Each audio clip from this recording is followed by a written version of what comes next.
C'est vraiment hors du temps, je pense qu'on vit, même sur cette édition très spéciale. C'est un peu comme une faille spatio-temporelle. C'est beaucoup de surprises. Mémorable. Merveilleux, extraordinaire et gratitude envers toute l'équipe qui organise ça quand même. C'est quand même super agréable, c'est quand même des rencontres. Une des plus belles expériences de ma vie. C'est vraiment que du bonheur. Bonheur et chaleurosité. On vit mille vies dans ces petits comités et ça c'est fort quand même.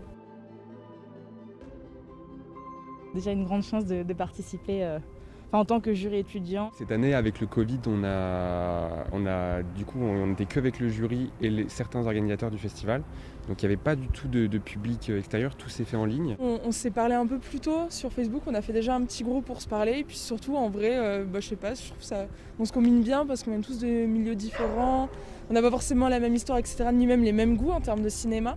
Mais comme on parle beaucoup et on essaye toujours d'écouter les uns les autres et de voir ce qui va pas et de définir aussi comment on va donner ce prix. Et du coup, je pense que ça qui fonctionne bien, c'est parce qu'on communique beaucoup, et beaucoup trop, des fois.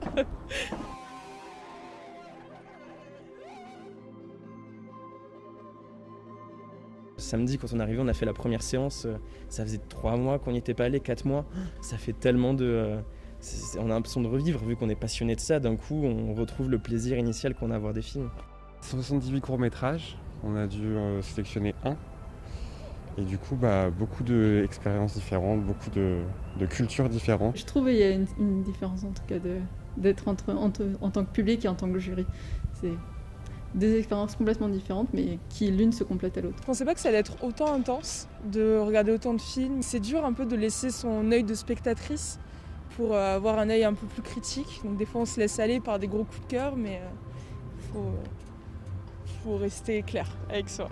J'ai l'impression que je suis dans des petites galeries avec des passages secrets et des personnes à rencontrer. Comme il n'y a personne cette année, le silence ça donne aussi une enveloppe à tout ce qu'on peut vivre. J'avais l'imaginaire moi d'un festival du Clermont-Ferrand animé, et, comme je l'ai toujours connu auparavant avec des fous de monde. Mais après là dans le contexte actuel, je m'attendais pas forcément aussi à pouvoir venir en salle et voir les films, et du coup c'est quand même un vrai plaisir.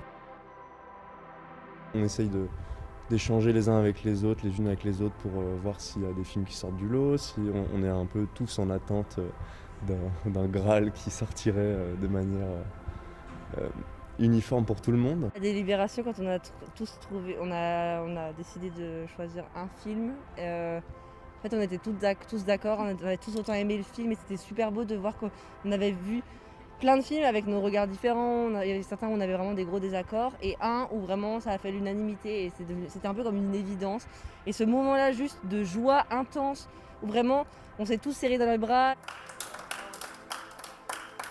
C'est chouette de justement voir